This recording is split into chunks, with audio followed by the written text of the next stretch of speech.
Think about your earliest memory. Really try. Go back as far as you can. Maybe it's a birthday, a car ride, a kitchen, something warm, something blurry. Now here's the thing. You were alive for years before that moment.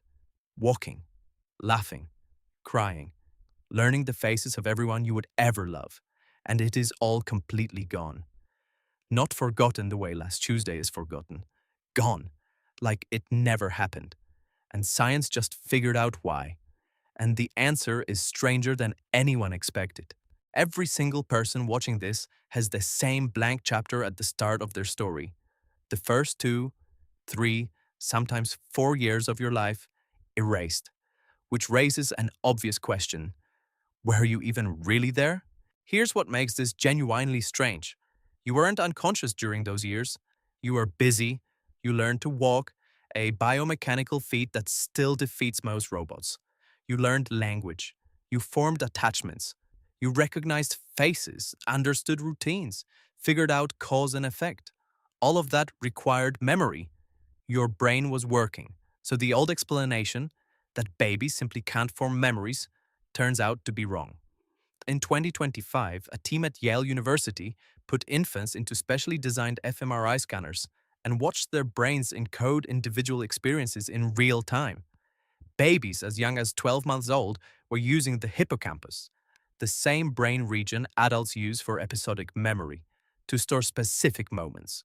The memories were going in. They just weren't coming back out. So what's happening between storing and retrieving? Here's where it gets interesting. The infant brain isn't finished. It's a construction site.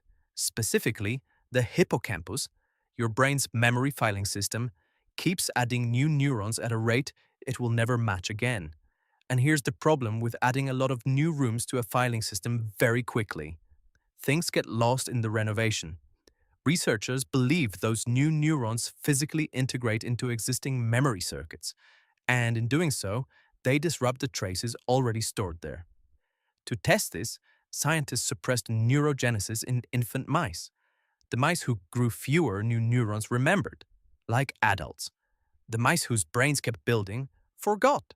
So your blank early years may not be a malfunction. They may be the cost of building the brain you have right now. But there's a second problem. Even if a memory survives the construction chaos, where does it go? Memory isn't just storage. It's storage attached to a self.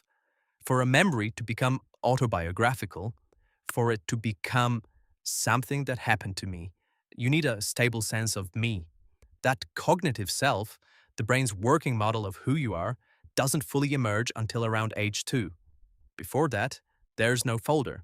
Experiences happen. Nothing files them. Language makes it worse. When you can put an experience into words, when a parent asks, "Remember when we went to the beach?" and you answer, you rehearse the memory.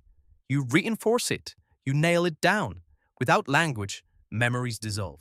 It's not just biology. It's that no one taught you how to hold on to them yet. Here's a fact that sounds impossible until you think about it. People raised in Western, individualist cultures, where personal storytelling is emphasized, report earlier first memories than people raised in East Asian, collectivist cultures. Same human brain, different cultural software, different memory boundary, which means the edge of your childhood amnesia wasn't just set by your neurons. It was partly set by the conversations around your dinner table. And now the part that will actually bother you. That earliest memory you just thought of? There's a strong chance it isn't a memory at all. Research by Elizabeth Loftus and others shows that many so-called earliest memories are reconstructions. Assembled from family photographs you've been shown, stories your parents repeated enough times that they settled into your brain as personal experience. Memory isn't a recording. It's a story you've been quietly editing your whole life.